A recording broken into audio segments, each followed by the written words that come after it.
Erie, good afternoon. What a beautiful day. And thank you to Boubacar Berry. Give Boubacar a big round of applause, please. Boubacar and I were visiting in back, and he said that he was working as a sheet metal worker's apprentice when this convention center was built. What a beautiful day and a beautiful time to be together with you in Erie. Thank you so much for coming. Are we going to win 10 weeks from today? Are we going to win Pennsylvania 10 weeks from today? Absolutely. It is such a treat to be here. Ever since I joined Hillary Clinton on this ticket, I have been traveling all over the country. I think I'm up to 25 states now in a little weeks. And we've been talking about our plans to create an economy that will grow for everybody, not just those here at the top. And we started right here in Pennsylvania with a fantastic convention in Philadelphia. Wasn't that a great convention? And as soon as the convention was over, we hopped on a bus and started a tour across Pennsylvania, east, west, central, then into Ohio. It's great to be back, and you're going to see both Secretary Clinton and I back an awful lot between now and November 8, because Pennsylvania is very, very important. We've been talking about how to create this economy that grows for everybody, and while we've been doing that, the other guys have been talking about all kinds of things, picking fights with Gold Star family from Charlottesville, Virginia, picking fights with other leaders in the party. We've been talking about jobs and growing this economy and making it work for everybody. And that's what we're going to keep talking about, because that's what is the most important thing on Americans' minds. I thanked Boubacar. Let me do a couple of other thank yous. When I came in today, I had a great visit with your mayor, Joseph Sinnott. I was a mayor in Richmond, and I love mayors, so thank you for your service. Give your mayor a round of applause. I also talked with the county executive for Erie County, Kathy Dahlkemper, former member of Congress. She's doing a great job. Thank you, Kathy. I met two state representatives, Representative Bizzarro and also Representative Fabrizio. Give them a big round of applause. Two people who are dear to my heart. I started my political career as a city councilman in Richmond, won my first race by 97 votes, and I visited with both Sonia Arrington and Curtis Jones from the city council. Give them a round of applause, please. And then I was very happy to hear my friend Katie McGinty come out and do a discussion about her Senate race, about the importance of the presidential race. It will be so great to have Katie McGinty in the United States Senate to join our good friend Bob Casey. Katie's doing an amazing job. She is a fighter. She is a fighter, and that's what it's going to take to win this election. So, Katie, so glad that you're here with us. You know, I do want to say this. First time I've been in Erie since I've been on the ticket. Just to tell you how proud I am to be on the ticket. I'm still kind of pinching myself. It's now been a little bit over 5 weeks, but it still seems a little bit surreal. I am so proud to be the running mate for Hillary Clinton, because I agree with what President Obama said. She is about the best qualified person that anybody has ever nominated to be a presidential candidate in this country. Her path-breaking track record as First Lady of Arkansas, battling for maternal health and education, First Lady of the United States, the CHIP program that gives 8 million kids insurance, a senator from New York. I was governor at the time. We worked on military family support. We worked on support for the first responders in Virginia and New York who were injured in 9/11, those in Pennsylvania who were injured. And she's just a battler. Then she became Secretary of State, fought to make sure that women and children and their health and their advantages and opportunities was a fundamental part of American foreign policy. So this is one super qualified person. When she asked if I would do the job with her, I started to say yes right away, and she said, no, wait, I want to tell you why first. And I was like, I was too easy. I was like, yeah, absolutely, I'm there, I'm on the ticket. No, I want to tell you why first. And this will tell you something about her, because she had a lot of good people that she could have chosen, and you know, a lot of good people she could have picked, but just the way she was thinking about the job will tell you something about her.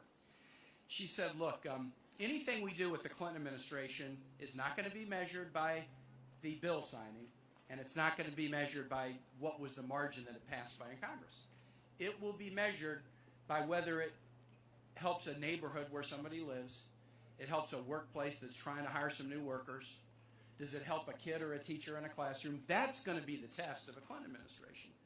And she said, you've been a city councilman and mayor, and you've been a lieutenant governor and governor. You've been at the state and local level before you were in the Senate. And I just have a feeling that you can help me make sure that what we do is grounded in, does it help people? Or is it just something that's a nice headline or a brochure? That tells you something about her. And when you have somebody that qualified say that to you, I got to tell you, it's deeply, deeply humbling. And I'll go one further. Here's a reason that I was particularly excited to say yes. You know, if I'm honest with myself, I've been in politics now 22 years. I ran my first race in 1994.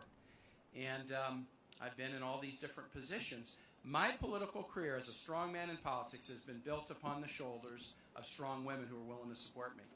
My wife, Ann, who's campaigning in Pennsylvania today, she has supported me in sacrifice.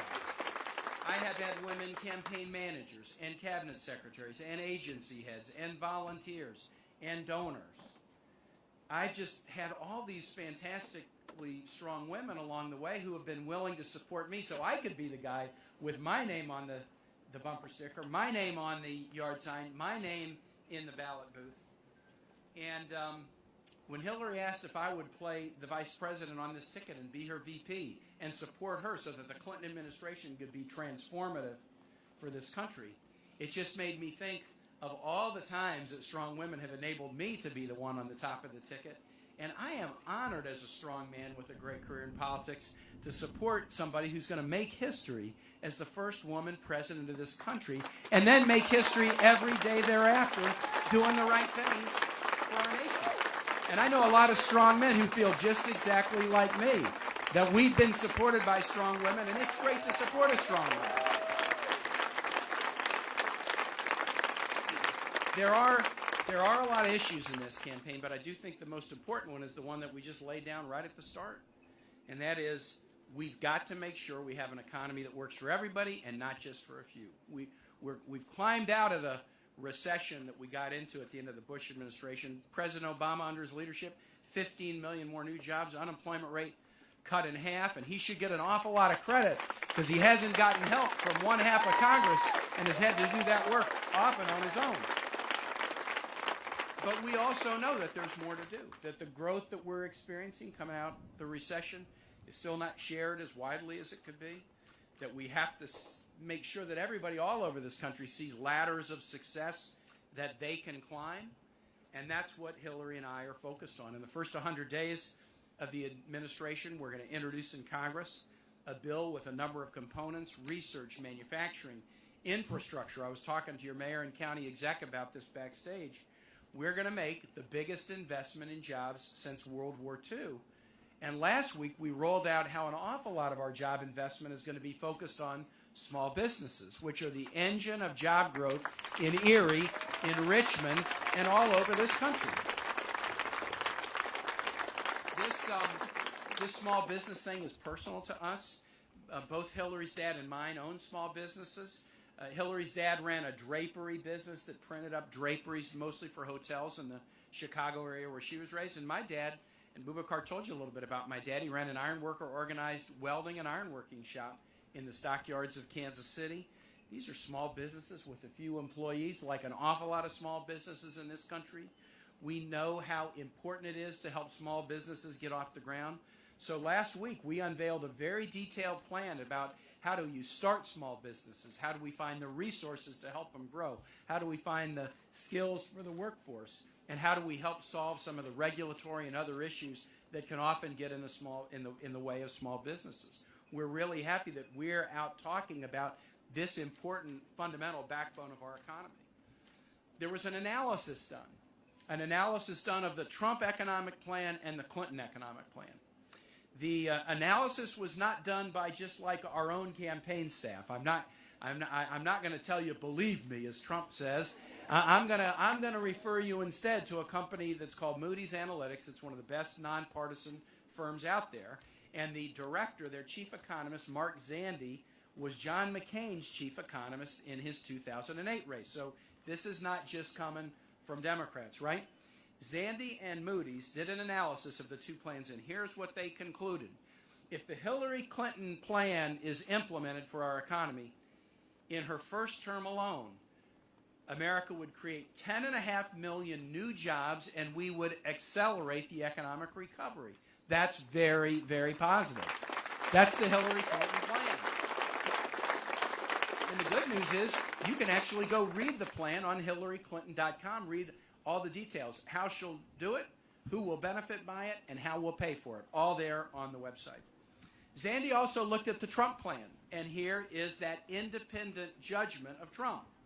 Under the Trump plan, we would face a, quote, lengthy recession, close quote, and we would lose 3.5 million jobs in the first term. So it's a difference between 10.5 million gain, 3.5 million loss. That's the difference between Hillary Clinton and Donald Trump. The difference is 14 million jobs for American workers. That's the difference.